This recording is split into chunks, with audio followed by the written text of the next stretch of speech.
श्री सद्गुरु महाराज की जय। महर्षि संत सेवी प्रवचन पीयूष से काम क्रोध मद लोभ निवारो। आदरणीय सज्जन वृंद तथा आदरणीय माताओं एवं भक्तिमती बहनों, एक माई दही बेच रही थी।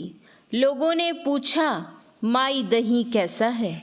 माई ने कहा, बाबू गुड़ मिलाकर खाएंगे तो दही मीठा लगेगा। वास्तविक बात तो यह थी कि माई का दही खट्टा था, लेकिन अपने दही को खट्टा कौन कहे। उसी प्रकार मुझ में जो दुर्गुण रूप खटाई है, उसे आप लोगों ने सद्गुण रूपी गुड़ मिलाकर अभिनंदन पत्र, स्वागताध्यक्ष के भाषण और स्वागत गान से मीठा बना दिया है। श्रोताओं की ओर से श्री सद्गुरु महाराज की जय। आप जिन विद्वानों ने मेरा अभिनंदन किया है, उसका मैं अभिनंदन करता हूँ। अररिया जिला वार्षिक संतमत सत्संग का वार्षिक अधिवेशन ग्राम भटगामा में होने जा रहा है। भटगामा बराबर भटजोड़ गामा, भट बराबर योद्धा वीर तथा गामा बराबर गांव बस्ती, अर्थात योद्धाओं की बस्ती। बाहर के शत्रुओं को जीतने वाले योद्धा या वीर कहे जाते हैं। वास्तविक बात तो यह है कि हम लोगों के अंदर सदैव सत्य असत्य, आसुरी दैवी स्वभाव, अच्छाई बुराई के बीच द्वंद्व होता रहता है। इस द्वंद्व में जो जूझकर पराजित नहीं होता है, वही वीर है। इस क्षेत्र को गुरु महाराज सत्संग का गढ़ कहा करते थे। गुरुदेव पैदल तथा बैलगाड़ी से घूम घूम कर संतमत सत्संग का प्रचार प्रसार किए हैं। प्रारंभ से ही इस क्षेत्र के कई अच्छे साधक एवं साधु हुए हैं। कई बार गुरुदेव के साथ मुझे भी इस गांव में पहले आने का मौका मिला है। अभी विद्वान उद्घोषक प्रोफेसर रविंद्र बाबू से जो मेरे बारे में कुछ सुना, वह आप लोगों की महानता है। किसी विद्वान ने कहा है, जहाँ न जाए रवि तहाँ जाए कवि। ये तो कविंद्र रविंद्र ही हैं। जहाँ सूर्य की पहुँच नहीं, वहाँ कवि पहुँच जाते हैं।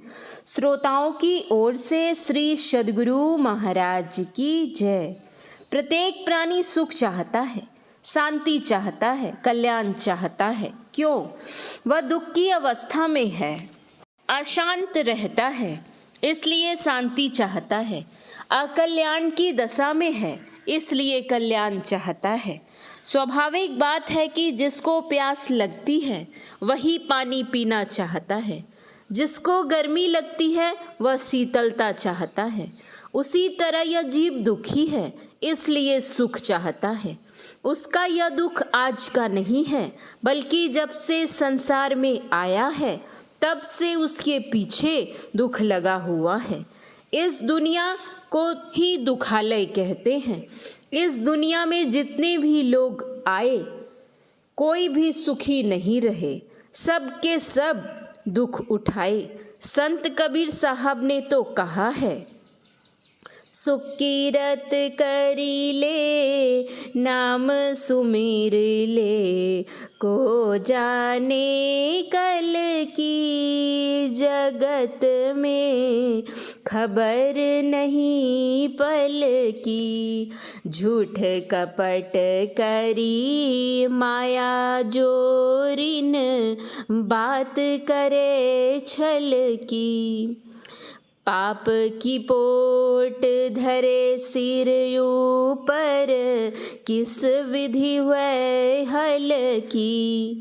यह मन तो है हस्ती मस्ती, काया मट्टी की। सास सास में नाम सुमिरी ले, अवधि घटे तन की। काया अंदर हंसा बोले, खुशियाँ कर दिल की। जब यह हंसा निकरी जाएंगे मट्टी जंगल की। काम क्रोध मद लोभ निवारो, यही बात असल की।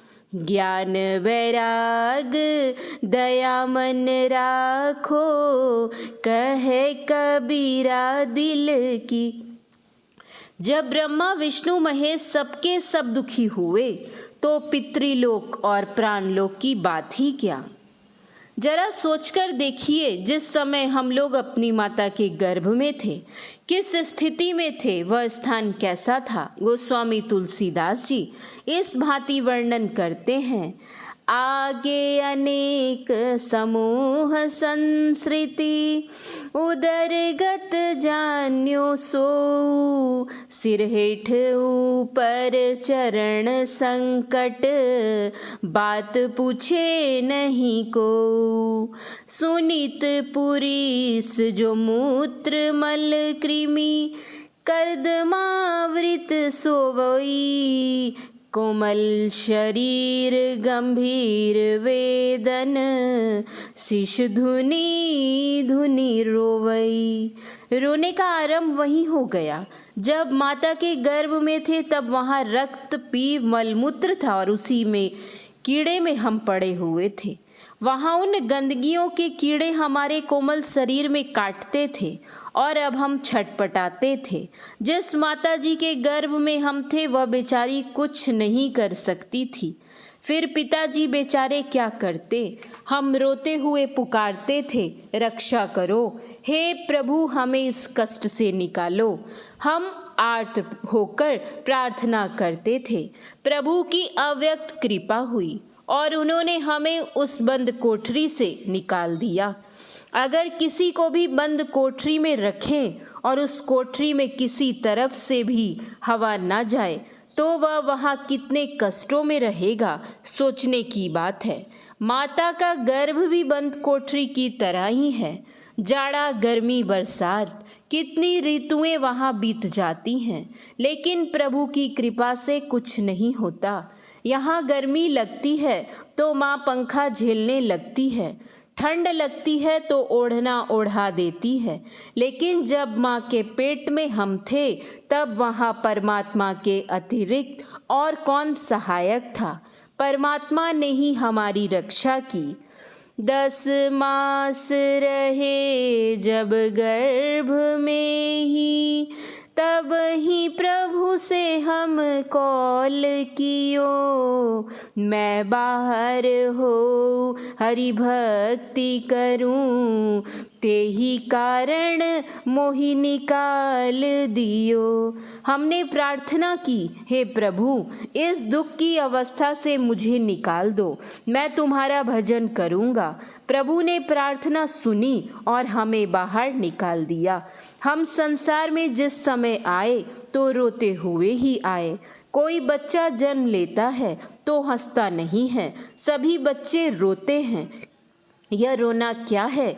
दुख का प्रतीक है। शिशु अवस्था में भूख लगी है या प्यास, पेट में दर्द है या माथे में, कुछ बोल नहीं सकते, सिर्फ रोना ही रोना। जब भी हम रोते हैं तो माताजी समझती है कि भूख लगी होगी और वह दूध पिलाती है। अरे पेट में दर्द है, उस पर दूध पिला दिया जाए तो दर्द बढ़ेगा कि घटेगा। किस कारण से बच्चा रो रहा है यह माँ नहीं जानती, लेकिन अपने ज्ञान के आधार पर सभी उपाय करती है कि किसी तरह बच्चा चुप हो जाए। गोस्वामी तुलसीदास जी महाराज कहते हैं, जननी ना जाने पीर, सो के ही हेतु शिशु रोदन करे। सो करे विविध उपाय, जाते अधिक तब छाती जरे। उपाय तो वह करती है हमारा कष्ट दूर करने के लिए, लेकिन हमारा कष्ट और बढ़ता जाता है। वर्षों पहले की घटना है। गर्मी का महीना था, काफ़ी गर्मी पड़ रही थी। गुरु महाराज के साथ मैं मेल ट्रेन से मुरादाबाद जा रहा था।